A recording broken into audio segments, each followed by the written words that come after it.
साधक हृदय संजीवनी श्री गुरु विठ्ठलबा घुले म्हणायचे, इहलोकातलं आणि परलोकातलं कल्याण होण्याची ज्याच्या अंतःकरणामध्ये इच्छा आहे, त्याच्या जीवनामध्ये कमी कमी 6 निष्ठा असाव्यात. कोणत्या 6? पहिली देशनिष्ठा, दुसरी धर्मनिष्ठा, तिसरी नीतिनिष्ठा, चौथी संस्कृतीनिष्ठा, 5वी अध्यात्मनिष्ठा आणि 6वी भक्तिनिष्ठा. विठाला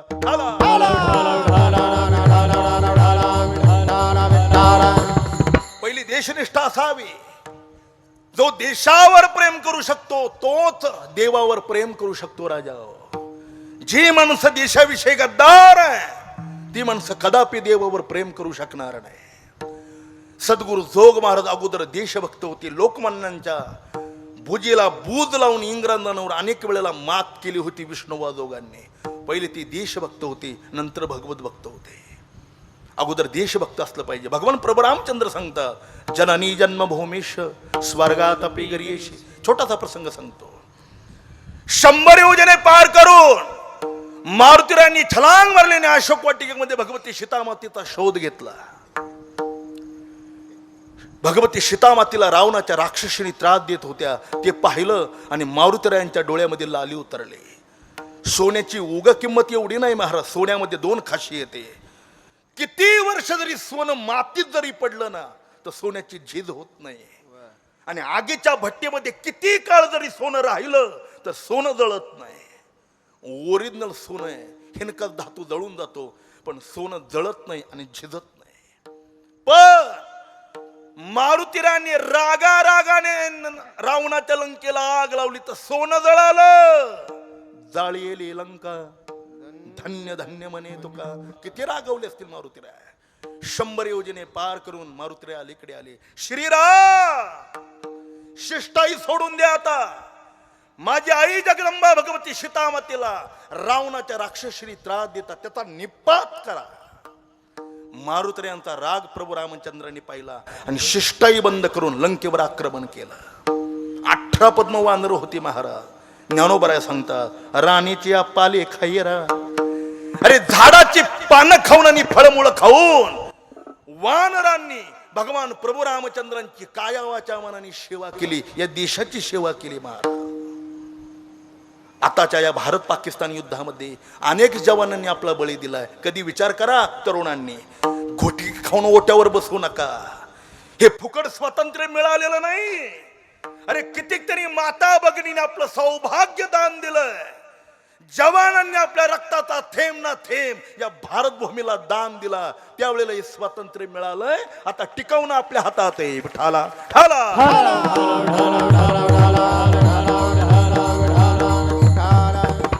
गुटखे खायचा आणि तांबाखू खायचा आणि व्यसन करायचं आणि चंगळवाद आणि भोजवाद करायचा काळ राहिला नाही. देवा, देशाच्या आणि धर्माच्या सेवेकरता आपण तत्पर असलं पाहिजे. आपलं काम आहे. आपल्या खांद्यावर भारत देशाच्या स्वातंत्र्याची जबाबदारी दिलेली आहे. अरे तुम्ही व्यसन करत बसला तर ज्या महापुरुषांनी आपल्या रक्ताचं बलिदान दिलंय ती मंडळी आपल्याविषयी काय विचार करतील. कटकटा करीती पितर, वंशी दुराचारी पुत्र झाला. त्यांचा शाप भोगावा लागेल राजा आपल्याला. म्हणून देशाच्या आणि धर्माच्या सेवेकरता तत्पर असलं पाहिजे जवानांनी. आता जागा रे भाईनो जागा, आता जागा रे भाईनो जागा, आता जागा रे भाईनो जागा, आता जागा रे भाईनो जागा. चोर निघाल्याने चोर निघाल्याने नाडोनी भागा रे भाईनो जागा रे भाईनो जागा, आता जागा रे भाईनो जागा जागा. वानरांनी लंकेच्या रावणाच्या राक्षसांचा धुवा उडवला बघा. त्या रावणाच्या युद्धभूमीच्या अनेक सैनिकांपैकी कुंभकर्ण होता त्याचा बंधू. तो समोर आलेला होता आणि इकडे 18 पद्म वानरांमध्ये एक लहान वानर होतं. त्याचं नाव होतं गंधमादन. सगळ्यात लहान. त्याचं समोर आलं होतं. भारत देशाची सीमा सोडून ती लंकेच्या सीमेवर उभं राहिलं. कौतुक वाटलं महाराज कुंभकर्णाला. नल नील जामवंत मारुतीराय सगळे वानर मागे आहेत. सगळ्यात लहान वानर गंधमादन धैर्याने पुढे. कुंभकर्णाने विचारलं, तुझं नाव? गंधमादन आहे. इथे कशाला आला? भगवान प्रभू रामचंद्रांनी रावणाचा निपात करण्याचं ठरवलं. खारीचा वाटा म्हणून मी सेवा करण्याकरता आलोय. कुंभकर्णाला आश्चर्य वाटलं. हे बघ वेड्या, आमच्या लंकेच्या सीमेवर येतो, रामाच्या नादी लागू नको, तू फक्त रावणाचा म्हण, मी तुला आता प्राणदान देतो. तो काय आता होता का बदलणारा? म्हणून तर मारुती प्रभू रामचंद्रांनी माणसाला घेऊन गेली ना, सगळ्यात अप्रामाणिक जात माणसाची आहे. कृतज्ञ नाहीत माणसं देवा. तुम्ही शेतकरी बघा, शेतकरी बैलावर जर अतिप्रेम केलं ना शेतकऱ्याने, तर किती रात्री जरी आपला मालक जर आला तर बैल उभा राहतो बसलेला आणि शेतकऱ्याला नमस्कार करतो देवा. अरे सामान्य दरवाजातला कुत्रा त्याला रोज जर भाकर घातली तर किती अपरात्री जरी आपला मालक आला तर चाल करत नाही, तो दुरून मालकाला ओळखतो आणि लोंडा घोळत मालकाच्या जवळ जातोय. आपल्यापेक्षा पशुप्राणी चांगले देवा.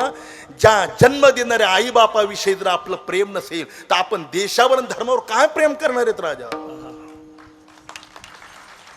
काय प्रेम करणार आहे? ह्या पळून जाणाऱ्या मुलीत ना, यांनी विचार करा. अरे हाडाची काढ आणि रक्ताची पानं करून आईनी 9 महिने 9 दिवस उदरामध्ये ठेवलंय त्या मुलीला. तळा हाताचा पाळणा करून सांभाळलंय. ती मूर्ख मुलगी एखाद्या कॉलेजच्या मुलाबरोबर हात धरून निघून जाते आणि पोलीस स्टेशनला तक्रार देत बसते. काय माझ्या आई बापापासून मला भीती आणि धोका आहे. भीती धोका असतं तर 9 महिने पोटामध्ये वागवलं असतं का? याला कृतज्ञ म्हणतात देवा. वानर तशी नव्हती. हे बघ, रामाच्या नादी लागू नको, तो रावणाचा म्हण, मी तुला आत्ता प्राणदान देतो. रागवलेल्या आपला प्राण कुंभकर्णाच्या हातात असलेल्या गंधमादनाने काय उत्तर दिलं? लक्षपूर्वक आहे का? कुंभकर्ण, अरे रावणाचा म्हणून जगण्यापेक्षा मला श्रीरामाचा म्हणून मरण्यात आनंद आहे, पण मी बदलणार नाही. हा देश बघतोय देवा. देह जावो अथवा राम,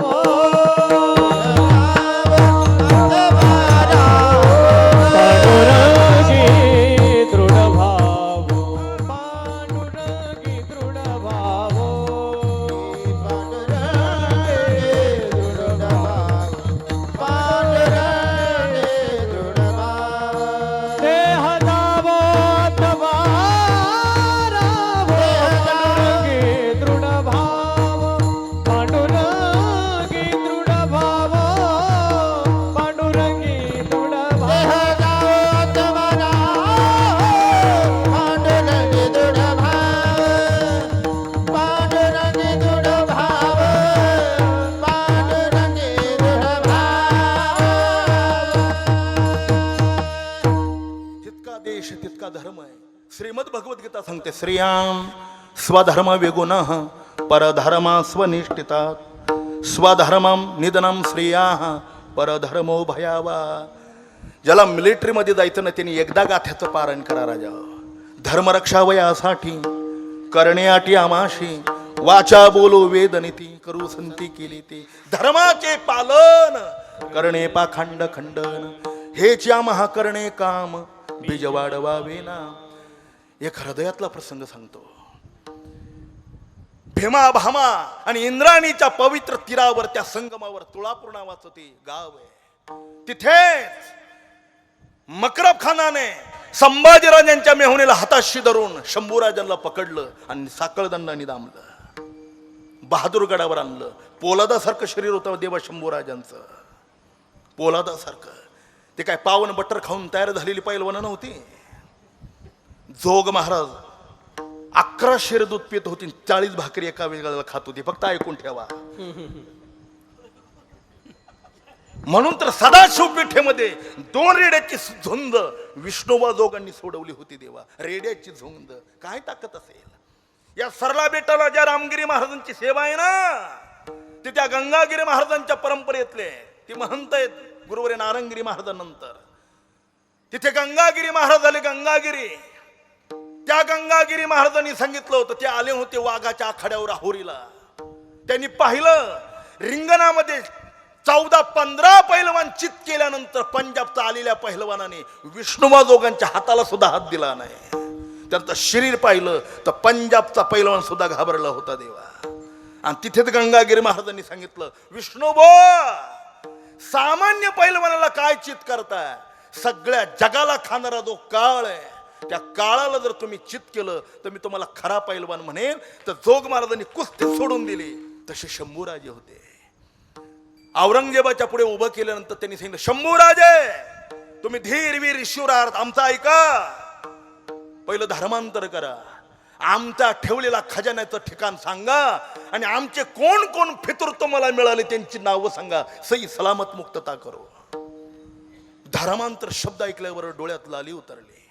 औरंगजेब प्रसंग पडला तर शंभू आपला प्राण धर्मा करता देईल, पण धर्मांतर करणार नाही. मोठाले डोळे करून शंभू राजा औरंगजेबाकडे पाहू लागले. त्या नीच औरंगजेबाने निखाऱ्यामध्ये लाल बुंद सळया तापवल्या आणि दोन्ही सळया शंभू राजांच्या डोळ्यात घातल्यावर बबुळ जळून बाहेर पडले, महाराज आंधळे झाले. दुसऱ्या दिवशी तोच प्रश्न आहे, शंभू राजे धर्मांतर केलं तर या देशामध्ये मिळवलेली जेवढी राज्य आहेत औरंगजेब दान देईल. माझी आवडती मुलगी मी तुम्हाला पत्नी म्हणून देण्याकरता तयार आहे, धर्मांतर करा. शंभूराजांनी सांगितलं, मुलगी काय स्वभार्या, तुझी बायको जरी माझ्याजवळ गहाण ठेवली तरी धर्मांतर करणार नाही. अनेक वेळेला सांगून पहिलं ऐकलं नाही, म्हणून त्यांनी 40 दिवस हलाल केले. बघा 40 दिवस अगोदर अंगावर एवढं उकळतं पाणी अंगावर टाकलं तर अंगावरची साल सोडून त्यांनी कारागृहात ठेवले, डोळे फोडून टाकले, जीभ चिमट्याने उपसली, पायाची बुट कुऱ्हाडीने तोडली. राजा हो कुऱ्हाडीने 40 दिवस एक एक अवयव तोडला. त्यांनी लागली मारलं नाही का. चैत्र शुद्ध प्रतिपदा ज्याला गुढीपाडवा म्हणतात, हाच हिंदू धर्माचा नूतन वर्षारंभ दिन आहे. लक्षात ठेवा, 31 डिसेंबर नाही. जे 31 डिसेंबर साजरा करते ते खानदानी हिंदूच नाही, समजा तर त्याच्या रक्त इतर जातीची भेसळ आहे. आपण हिंदू आहोत, शालिवान राजाचे आपण अनुयायी आहोत. आपल्याला नूतन वर्षारंभ साजरा करण्याकरता गुढीपाडवा हा दिन दिलेला आहे. गुढिया तोरणे करते कथा गाते गाणे, आणि म्हणूनच गुढीपाडव्याच्या दिवशी गुढ्या उभारू नये याच्या करतात औरंगजेबाने फाल्गुन मध्ये अमावस्येच्या रात्री शंभूराजांचं शिर कापून टाकलं आणि गुढीपाडव्याच्या दिवशी पहाटे ब्राह्म मुहूर्तावर ते काठीवर उभारलं. शंभूराजाने आपला प्राण धर्मा करता दिला, पण धर्मांतर केलं नाही. ही धर्मनिष्ठा आहे राजा, देशनिष्ठा, धर्मनिष्ठा. आता 9:30 पावणे 10 वाजले, मला 10ची वेळ, मी त्याच्यापेक्षा बाहेर जाणार नाही, मी अधिक विस्तार करणार नाही. अध्यात्मनिष्ठा, गाथा, ज्ञानेश्वरी, भागवत, हरिपाठ, सामान्यातल्या सामान्य माणसांनी त्याचं चिंतन करा राजा. ज्ञानेश्वरी वाचा, वाचा ज्ञानेश्वरी, डोळा पावे पंढरी. खूप सांगण्यासारखं आहे महाराज ज्ञानेश्वरी बद्दल. जाता जाता सांगू एक वाक्य. सध्या अहिल्यानगर, पुणे, नाशिक, मुंबई कॅन्सरच्या रोगाने थैमान मांडले. कॅन्सर या रोगाने 75% जर्सी गाईच्या दुधापासून लोकांना कॅन्सर आहे. 75%. त्याला केमोथेरपी करण्याची पद्धती. मी SP केमिस्ट्रीचा विद्यार्थी, सायन्स मला अवगत आहे. बघा ज्ञानोबराय केमोथेरपी 700 वर्षापूर्वी सांगतात. मी सांगणार नाही, ना तर तुम्ही ज्ञानेश्वरी वाचणार नाही. एकदा वाचा. ज्ञानोबराय म्हणतात जगातला सगळ्यात विषारी सर्प म्हणजे कोबरा. सर्व कोबरा विषाच्या, सर्पाच्या विषाचा एक थेंब घ्यायचा, ज्ञानोबरायांच्या मताने 40 अंश सेल्सिअस पाण्यामध्ये उकळायचा, त्याच्यावर आयुर्वेदाची मात्रा मारायची आणि त्याच विषाचा थेंब इंजेक्शनामध्ये घेऊन कॅन्सर झालेल्या रोग्याच्या बॉडीमध्ये तो विषाचा थेंब सोडायचा. कोबरा सर्पाच्या विषापासून कॅन्सरचे जंतू मारणं या थेरपीला केमो म्हणतात. हे जर 700 वर्षापूर्वी ज्ञानेश्वर मला सांगून गेले असतील तर ज्ञानेश्वरी वाचायला काय बिघडलं देवा. नाम म्हणे ग्रंथ श्रेष्ठ ज्ञान देवी, नाम म्हणे ग्रंथ श्रेष्ठ ज्ञान देवी, एक तरी होवी अनुभवावी गीतालंकार, अवदानेश्वरी गीतालंकार.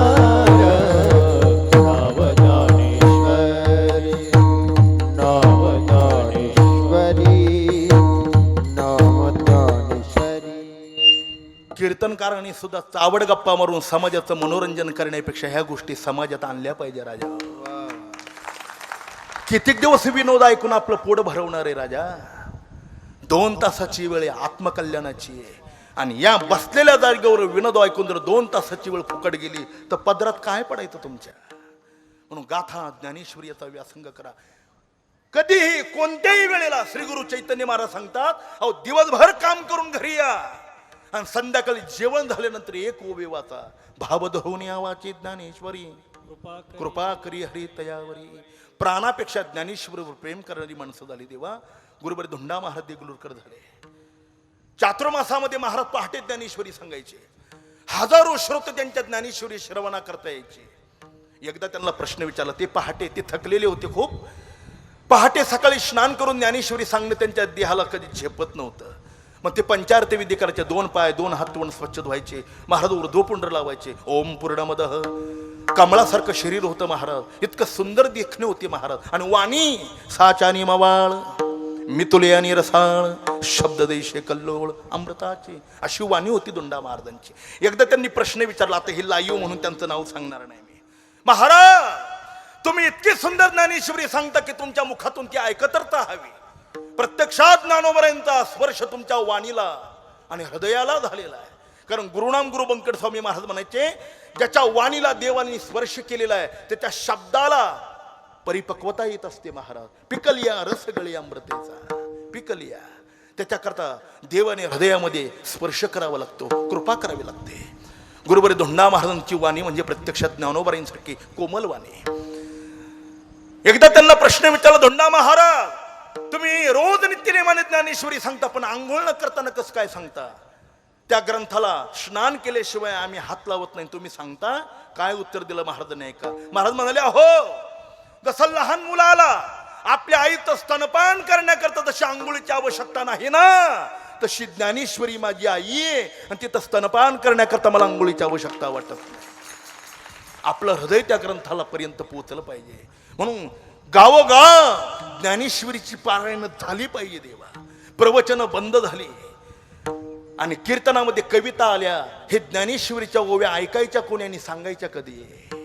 विडंबने महाराष्ट्रात का या व्यासपीठावर कविता म्हणायला वेळ आहे, पण ज्ञानोबरांच्या 2 ओव्या सांगायला समाजाला वेळ नाही. हे महाराष्ट्रीयन कीर्तन करायचं आणि श्रोत्यांचं दुर्दैव आहे. विठाला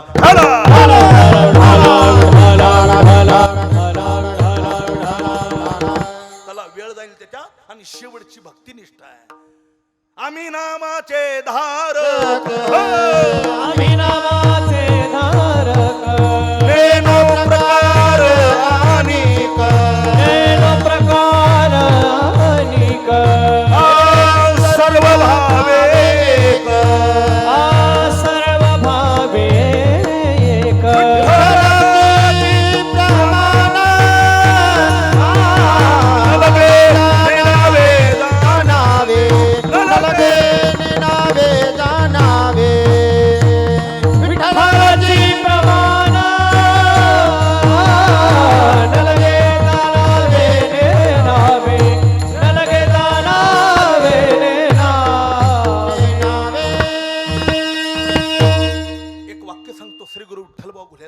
घोले बाबा म्हणायचे, परमार्थ करत असताना कोणताही जरी संकट आलं, किती मोठा प्रतिबंध आला तरी ज्याचं अंतकरणातलं ध्येय भगवंताच्या नामचिंतनापासून आणि चरणापासून बाजूला जात नाही, तो खरा भगवत भक्त आहे.